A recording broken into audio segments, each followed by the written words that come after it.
MZ세대 얘기 저희 앞에서도 말씀을 드렸었는데요. 실제로 뭐 콘텐츠 마케팅을 할 때 어떤 툴을 쓰는 게 효과적일지 많은 마케터들이 고민하는 것 같아요. 책에서 설명하신 것 중에 하나가 숏폼 콘텐츠가 있는데, 숏폼 콘텐츠에서는 모델의 역할도 셀러브리티나 좀 유명한 사람을 쓰는 게 상당히 중요한가요?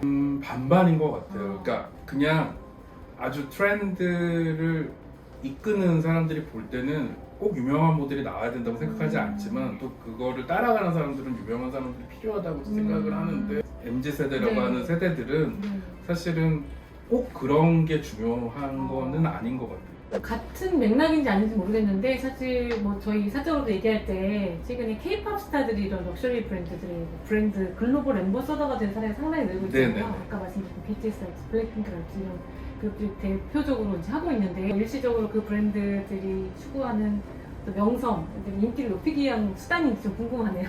대부분의 지금 글로벌 앰베서더가 된 사람들은 가수인 경우가 아, 그러네요. 많은 K-팝 거거든요. 스타들이군요. 그러니까 한국 안에서 어떤 배우나 유명한 어떤 배우. 배우가 한국의 앰베서더가 되는 경우는 많은데, 맞아요. 글로벌 앰베서더가 되는 경우는 아티스트가 많다는 거는 그런 이런 K-팝이라는 그런 특별한 장르 컨텐츠가 있고, 그 음악도 길지 않잖아요. 아, 사실은 그렇죠. 3분 뭐 삼분 몇 초. 이런 네. 거니까 거기에 맞닿아 있는 것 같아서, 아, 그럴 수 있네요. 네, 그러니까 아무래도 그런 쪽으로 뮤직비디오도 나오고, 그리고 매번 그 배우들은 어떤 드라마에 맞춰서 긴 호흡으로 맞아요.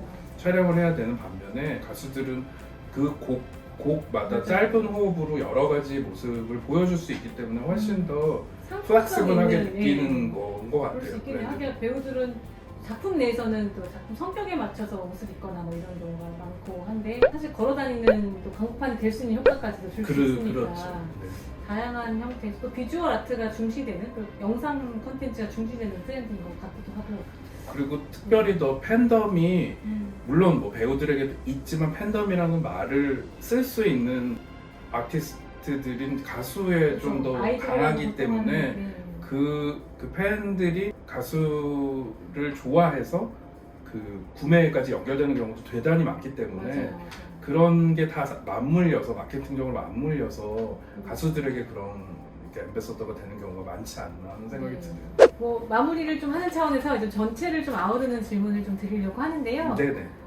뭐 다양한 말씀들을 하셨지만 그 중에서 하나를 골라서 말씀해 주셔도 되고, 뭐 묶어서 말씀해 주셔도 되는데, 그래서 지금 코로나 이후에 미국의 패션, 뷰티, 특히 럭셔리 업계를 중심으로 가장 두드러지게 변화된 게 무엇이다 라고 설명하신다면 뭐가 있을까요? 딱 떠오르시는 게. 가장 두드러지게 변한 것은 지배 혁명이 일어났다고 지배운명.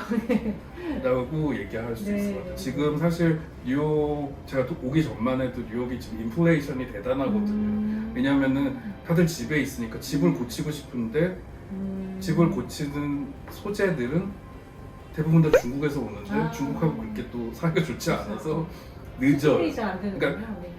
그리고 지금 뉴욕에서 가장 이번 코로나로 수혜를 본 장르가 있다면 가구와 사무용품. 네. 근데 그것도 럭셔리 가구와 디자이너 가구와 사무용품, 비트라라든지 뭐 그렇죠. USL이라든지, 뭐 이전에도 주문해서 오는데 시간이 걸렸겠지만 지금은 훨씬 더 걸리고, 그러니까 집을 어떻게든 일과 라이프를 같이 할 수 있는 대로 바꾸려고 많이 노력을 하는데, 거기에 패셔너블한 센스를 뺄 수는 디자인까지. 없기 때문에 이케아라기보다는 네. 좀 더 다른, 그 기존에 다른 데 써야만 했던 돈을 집에 투자하는 거. 집에 투자를 하는 경우가 많이 생긴 거죠. 구체적으로 그러면 뭐 집과 관련 투자 얘기를 하셨는데, 뭐 좀 재밌는 트렌드나 사례가 있을까요?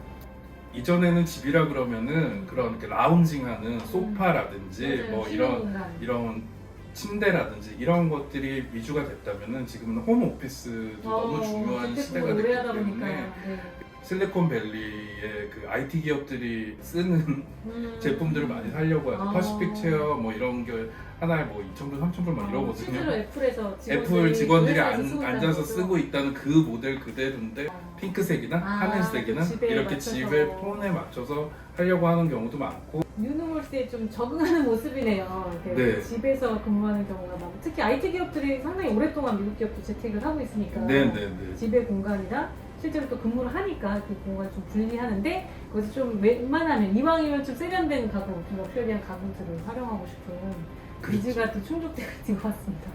너무 재밌는 트렌드네요. 그러니까 한국 기업들도 패션 브랜드들도 그렇고 이렇게 집하고 연관된 거를 관심을 가지면 그러네요. 이렇게 힌트를 얻을 수 있지 않을까 하는 생각이 많이 패션이나 드네요. 뷰티 영역뿐만이 아니라 전반적인 라이프 스타일로 확장을 하면 실제로 최근 달라진 뉴노멀 트렌드를 또 반영할 수 있는 사업 기회도 발견되는 것 같습니다.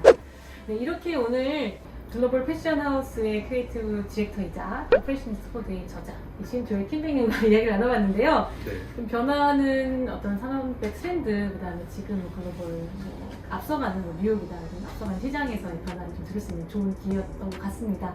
이렇게 위드 코로나, 그다음에 포스트 코로나 시대에 오늘 다양한 패셔니스트 코드들을 소개해드렸는데 패션업계뿐만 아니라 아까 주거와 관련된 트렌드도 말씀드렸다시피 좀 다양한 산업에 좀 더 적용할 수 있지 않을까 하는 생각이 듭니다. 오늘 함께 이야기 나눠주셔서 감사합니다. 감사합니다. 네.